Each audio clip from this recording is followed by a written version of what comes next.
Streak of light raced through the dark night sky, and to the naked eye it might have appeared as though a shooting star graced the human race. Upon further inspection they would find themselves well deceived, for the shooting star was not an inanimate object, but a living, breathing organism.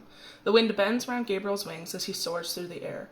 God could have spawned him at the angel's needed destination, but Gabriel preferred to fly. The wind flying through his hair, the air shooting between each feather. Flying at this altitude is the messenger's favorite way to get places. Lights illuminate the night sky, revealing the city in all its splendor and repulsiveness. Before he even touches the ground, he begins to feel the drag that comes with the human world. Its filth in comparison to the perfection of heaven actually begins to suffocate him. He knows that he has to leave as soon as possible. He cannot stay here longer than necessary. Out of the corner, he sees a bright sign. The hospital is very large, prominent as a white building in the middle of brick houses. Gabriel angles his body so that he flies towards the medical institute like a missile to its target. This is the first book I ever came up with. I started writing it at 10 years old.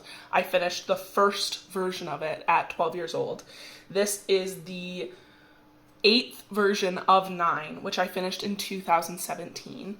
Though my reading might make it seem better than it is, there are multiple misplaced commas. You caught the missing word. Your first book that you've ever written is supposed to be the one that you learn from.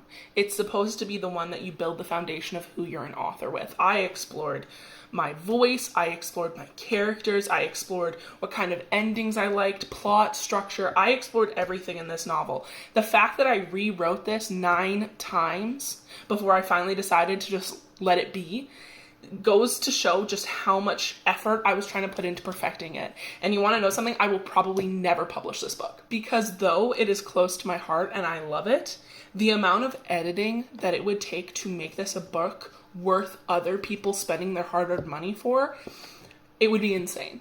And I've had family and friends ask me when I'm going to publish it, and like asking when it's going to be out there, and they've suggested like this be like my 10-year anniversary of publishing debut of like, here's the first book I ever wrote.